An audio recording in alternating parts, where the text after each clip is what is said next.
Thanks for showing up to my impromptu meeting. I know we're all very busy coaches and athletic trainers, but we have a bit of an emergency on our hands. Did the coach buy off-brand hurdles that are too high so the track team can't clear them again? No. Did the mascot get tangled up in your volleyball nets again? No, nothing like that. It's more serious. I'm worried about the health of our athletes, and the culture of our programs might be sending the wrong message. I brought in a consultant, Dr. Bright, to talk to you. Look, I gotta catch them all up, so I'll just fast forward this part for you guys. The most important thing to worry about is your athlete's physical and mental health. Having a good relationship with your athletes is key. Anyone that has a solid connection and some authority can talk to an athlete. Why don't we go to tape? Lucky for you, the variation players created some training scenarios for you. How are things going? I don't know. I'm just trying to get faster, so I don't slow the team down. I guess I just need to practice more. You're one of the hardest working athletes I know, and I appreciate your dedication to the team. You're not in trouble. I'm just concerned about your health. You've dealt with some injuries this year and haven't been the upbeat and joyful old Harris that I know. I would like you to see a doctor to make sure your mind and body are healthy before continuing with your training. Touchdown! Anyone with weight loss, irregular periods, recurrent injuries, mood changes, or any other symptoms of RED-S should be referred to a doctor. What kind of doctor are we supposed to send them to? And how do we refer them? Yeah, let's say they see a doctor, and they do have RED-S. What's the treatment? Can they still compete? All great questions. After you talk to the athlete, explain your concerns to the parents and ask them to schedule an appointment with the primary care doctor.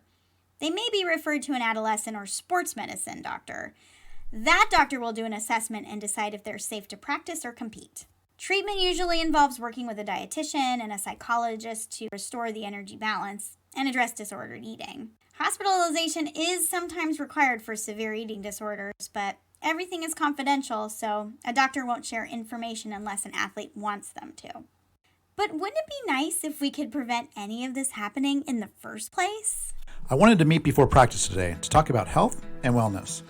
I've learned a lot lately, and I'm sorry that I didn't emphasize it as much as I should have. I want you to know your health is the most important thing, even more than athletic performance. Besides, the healthier you are, both physically and mentally, the more successful you'll be. So from now on, we'll be focusing more on emotional health, getting enough rest, healthy sleep habits, and nutrition. I'm so proud! Educating athletes, coaches, and trainers on the components of the female athlete triad and RED-S is the best way to change behaviors. Having a dietitian, healthcare provider, trainer, or even a coach talk to the athletes at the beginning of the season is ideal. How many of you skip breakfast? I just don't have time for breakfast. Breakfast is so early. It's true. About half of teenagers report skipping breakfast. Our goal is to eat at least 3 balanced meals a day, plus pre- and post-exercise snacks. This will give you enough energy for the workout itself and for your body to recover after. No more skipping meals. I have nutrition guides for you. They will also be posted in the training and locker rooms. Don't worry, you'll get the pamphlet too. One other important area we need to pay attention to is your periods. Another consequence of energy deficiency is losing your period or not getting it at all by the time you're 15. If you are struggling with this, please let us know. Now, if you want, I made up what I call the anti-flow chart. Coach, if you don't mind, I'd like to say something. I'll be honest with you. I'm almost 16 years old and I haven't had a period yet. Recently, I've learned that's not normal. So I've decided to see a doctor and work on getting better nutrition. Thanks, Mia. Now, if any of you are having a hard time mentally or emotionally, I'm happy to talk with you. You don't have to come to me, but please talk to someone. The athletic trainers, each other, your parents, the school counselor, or a therapist. I know this is all a big change, but I'm asking you to trust me.